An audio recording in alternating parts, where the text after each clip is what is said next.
234 Republican House seats are up for grabs in the midterms this fall. Control of Congress hangs in the balance. Pro-life groups are mounting a targeted, boots-on-the-ground campaign to keep the House of Representatives Republican and hold on to the Senate. Indiana is ground zero for one Senate race. Jason Calvi's on the campaign trail there in Indianapolis, where the incumbent Democratic senator is one of the country's most vulnerable. Good evening, Jason. Good evening, Lauren. Yeah, 10 Senate Democrats are up for re-election in states that President Donald Trump won, including right here in Indiana. Senator Joe Donnelly is facing off against Republican challenger Mike Braun.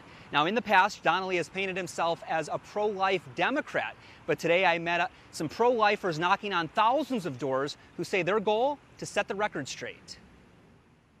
I guess let's make our way back this way, hit up 26 and 31. Indiana native Caleb Britton served 4 years in the Marines.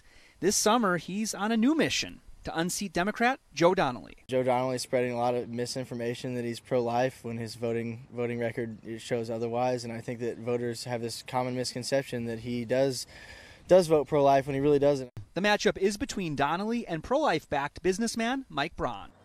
In the 88-degree sunny suburbs of Indianapolis, college and high school students hit the pavement.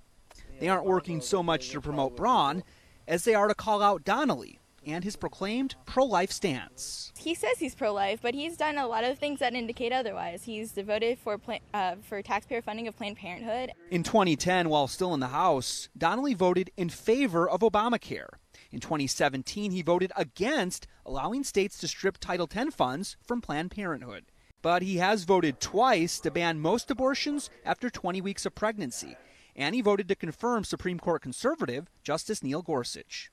Volunteers say their door-to-door message is more powerful than traditional ads. We have got to get Joe Donnelly out of his position and get a pro-life senator in that place.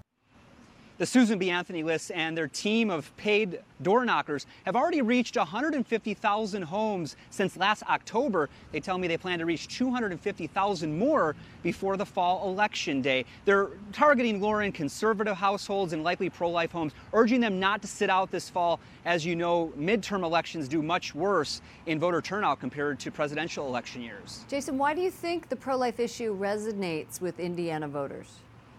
Well, the activists, the door knockers I met today were very proud. They said Indiana is one of the most pro-life states in the country. Just for an example, back in March, the governor here signed 2 major pro-life bills, including one that will allow charges to be filed if an unborn baby is killed in a violent act against a pregnant mom.